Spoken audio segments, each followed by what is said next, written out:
When my daughter-in-law told me I should maybe think about getting my own place, I smiled instead of crying. I remember that moment very clearly. The kitchen smelled like fresh coffee. The morning light came through the window and touched the table where we had eaten so many family dinners. I stood there, holding a dish towel in my hand, and I nodded as if I understood. But inside, something very old and very tired broke. I had given 25 years of my life to being someone's wife, someone's mother, someone's helper. I had moved countries. I had learned new customs. I had stayed quiet when things felt unfair. I had told myself this is what love looks like. This is what strength looks like. And then one ordinary morning, I realized I no longer knew who I was. My name is not important. What matters is that for a long time I forgot it even belonged to me. I had become mom, grandma. Can you help? Can you cook? Can you watch the kids? I don't regret loving my family. I never will. But somewhere along the way, I disappeared. This is the story of how I found myself again, after 25 years. I grew up in a small town, not the kind you see in movies, but the kind where everyone knows your name and your mother's name too. My father worked hard. My mother worked harder. She believed that a woman's value was measured by how much she could carry without complaining. I learned that lesson very young. When I was 18, I met the man who would become my husband. He was strong, quiet, determined.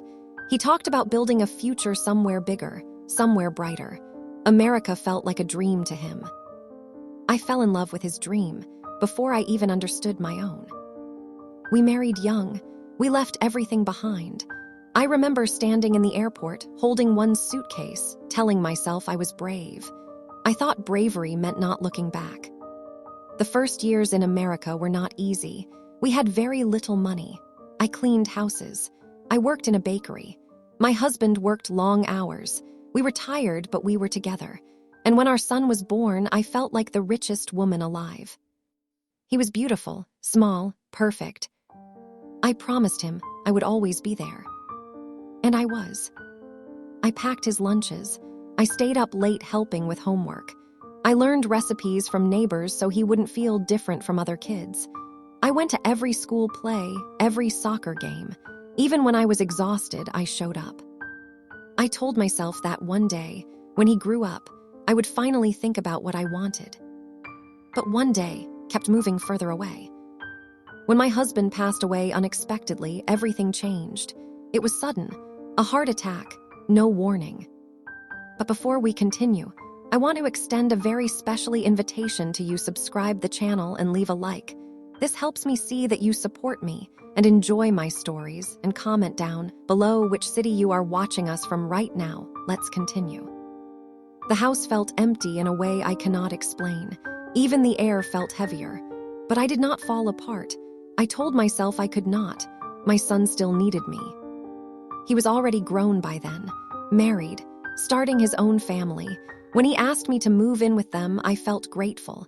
It felt like we were staying close, like we were protecting each other. "I don't want you to be alone, Mom," he said. I believed him. Living in their home felt natural at first. I helped with the grandchildren. I cooked dinners. I folded laundry. I told stories at bedtime. I felt useful, needed. But slowly, something shifted. It wasn't loud, it wasn't cruel, it was quiet. Small changes, small looks, small silences. My daughter-in-law began rearranging the kitchen. She would redo the things I had already done. She would say, kindly but firmly, "That's okay, I've got it." At first, I thought she was just trying to be polite. Then I started to notice that my presence felt inconvenient. The children were growing. They needed less help. My son worked longer hours. My daughter-in-law began working from home. The house felt crowded. One evening, I overheard them talking in the living room. "We need more space," she said softly. "I know," my son replied. They did not know I could hear. I went back to my room and sat on the edge of the bed. For the first time in years, I felt like a guest in the place I thought was my home. I told myself I was imagining it. But then came that morning in the kitchen. "Maybe it would be good for you to have your own place," she said. "You deserve your independence." She smiled when she said it. It sounded kind, but it felt like goodbye. And the truth was, I did not know how to be independent anymore. I had built my life around everyone else. Without them, who was I?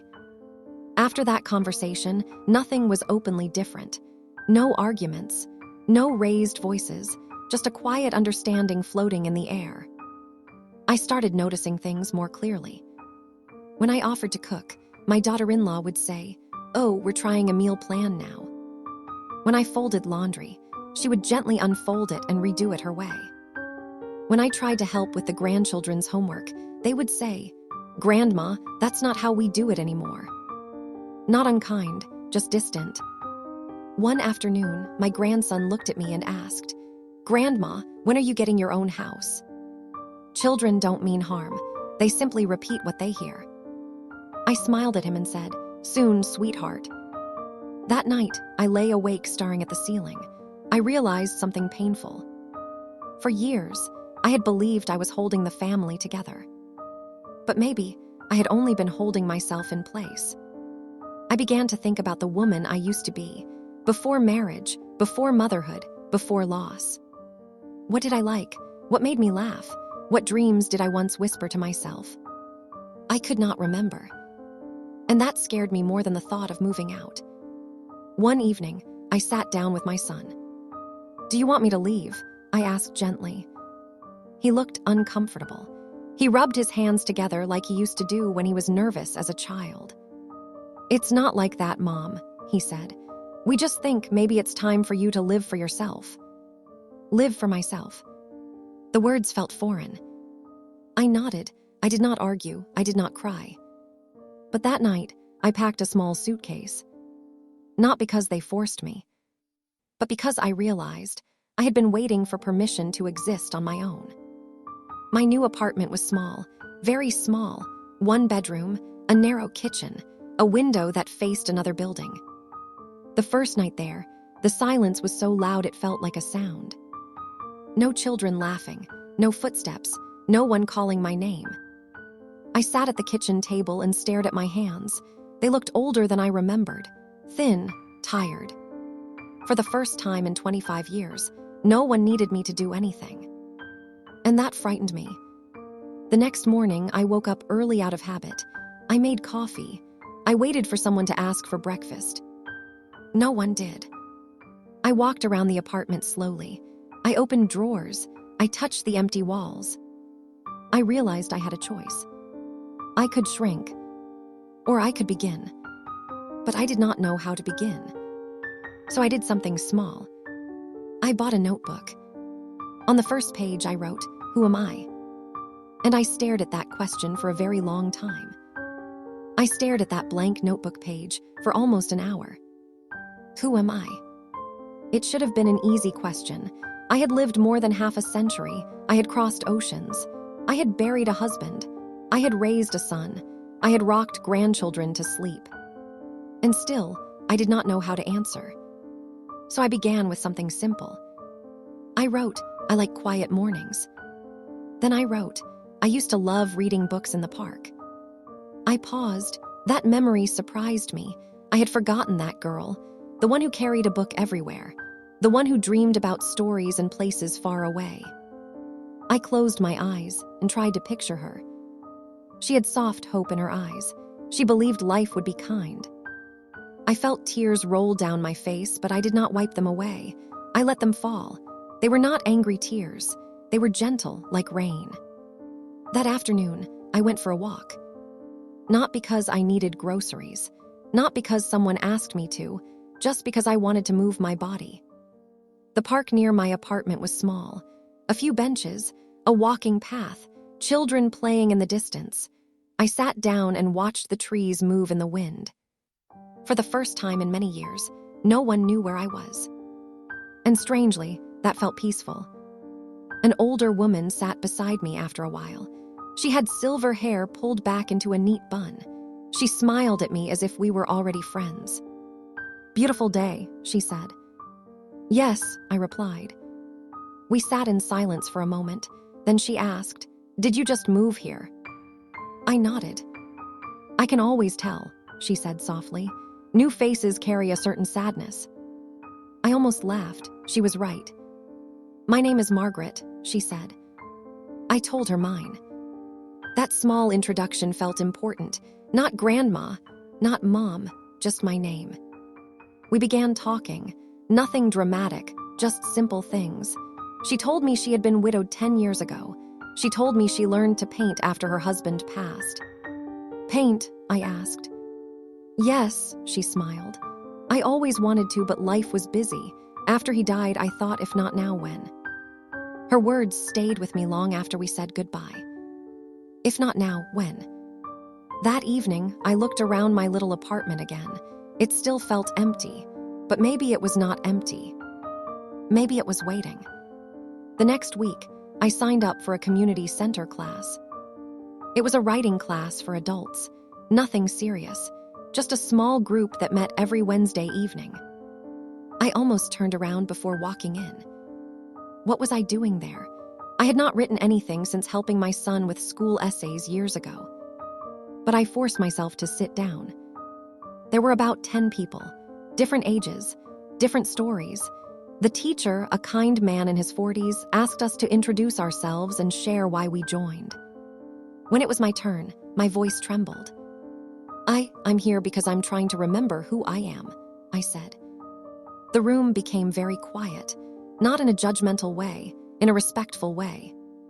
The teacher nodded gently. That's a very good reason, he said. That night, we were asked to write about a moment that changed us. Without thinking too much, I wrote about the morning in the kitchen, about the smile I gave instead of tears, about how I felt invisible. When I finished reading it out loud, my hands were shaking. But something unexpected happened. A woman across from me whispered, "Thank you." Another person said, "I understand that feeling." For the first time in years, I felt seen. Not as someone's mother. Not as someone's responsibility. As myself. One evening, my son called. "Mom, how are you?" he asked. "I'm okay," I replied honestly. There was a pause. "We didn't mean to hurt you," he said quietly. I took a slow breath. "I know," I answered, and I truly did. They were not trying to push me away. They were building their own life, just like I once had. The pain I felt was not about them being cruel. It was about me realizing I had built my entire identity around being needed. And when that need changed, I felt lost. After the call, I sat by the window and thought about my husband. For so long, I had defined myself as his wife. After he died, I defined myself as my son's support. I had never asked myself what I wanted. Not once. That realization was heavy. But it was also freeing. Because if I had never chosen myself before, maybe I could start now. One Saturday afternoon, I opened a box I had not touched in years. It held old photographs from my youth. There I was at 19, standing by a lake, hair loose, laughing.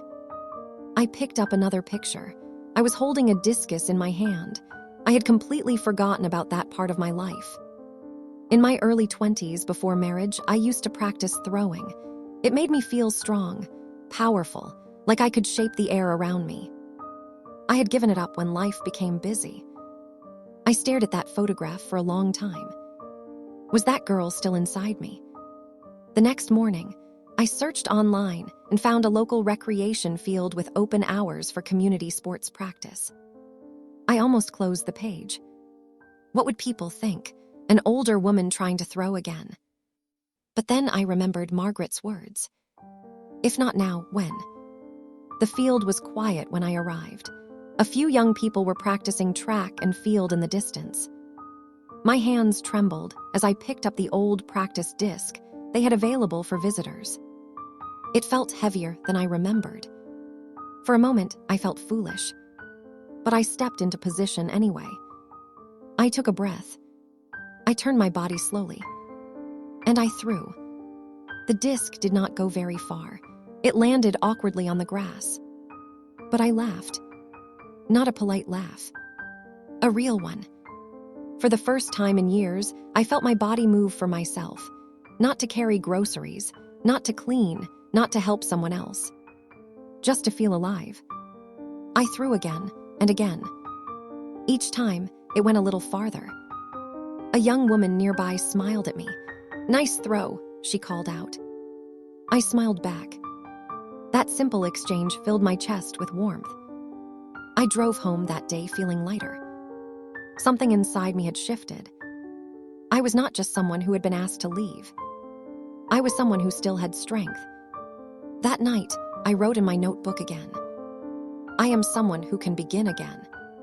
The words looked small on the page, but they felt powerful. I realized something important. For 25 years, I had been surviving, loving, giving. But I had not been growing. Now, even though it was late in life, I had the chance to grow again. It would not be easy, it would not be perfect, but it would be mine. And for the first time since that morning in the kitchen, I did not feel broken. I felt curious. The more I stepped outside my old routines, the less afraid I felt. It did not happen all at once. It was slow, quiet, almost invisible at first. I kept going to the writing class every Wednesday. Each week, I shared a little more. I wrote about my childhood, about leaving my country, about the day my husband died, about the morning my daughter-in-law suggested I move out. Each time I spoke, my voice became steadier.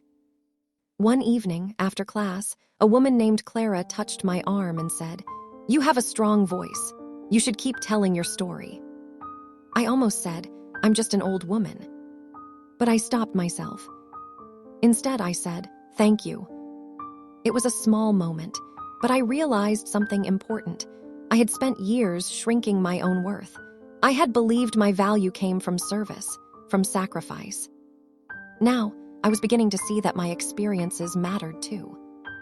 A few weeks later, my son invited me to dinner. I hesitated before saying yes, not because I was angry, but because I did not want to walk back into that house feeling small again. Still, I went. When I stepped inside, the familiar smell of my old cooking still lingered in the kitchen. The grandchildren ran up to hug me. "Grandma," they shouted. I hugged them tightly, but this time I did not feel like I belonged to the house. I felt like a visitor, and strangely, that was okay. During dinner, my daughter-in-law looked at me carefully. "You look different," she said. "Different how?" I asked calmly. "Lighter," she replied. I smiled. "I've been taking a writing class," I said, "and I've started practicing discus again." My son looked surprised. "Really? You used to love that?" "Yes," I said softly. "I forgot." There was a long pause at the table, not uncomfortable, just thoughtful. Later that evening, when the children were playing in the living room, my son pulled me aside. "Mom," he said, "I hope you know we never wanted you to feel pushed out." I nodded. "I know," I replied, "but maybe I needed to be." He looked confused at first. "I think I had to leave," I explained gently. "Not because you didn't love me, but because I needed to find myself again." He swallowed hard. His eyes looked wet. "I didn't realize you had lost yourself," he said quietly. "I didn't realize it either," I answered. And that was the truth. We hugged, not a desperate hug, not a guilty one, just a simple, honest embrace. For the first time in years, I felt like we were both adults standing side by side, not a mother clinging to her child. Living alone stopped feeling like punishment. It began to feel like space. I decorated my apartment slowly. A small plant by the window, a bookshelf in the corner, a framed photograph of my younger self holding that discus. Not to live in the past, but to honor it. I began waking up with purpose. Some mornings I wrote. Other mornings I went to the field to practice throwing. I was not competing with anyone. I was not trying to win medals. I was simply reminding myself that I still had strength. One afternoon, as I stood on the field preparing to throw, a little girl nearby watched me with wide eyes. "Are you a real athlete?" she asked. I laughed softly. I used to be, I said. She smiled and said, you still are. Her words stayed with me for days. Maybe being an athlete was not about age or trophies. Maybe it was about courage. And maybe I was still courageous. There was one feeling I still carried, guilt. I felt guilty for not fighting harder to stay in my son's house. Guilty for secretly resenting my daughter-in-law at times.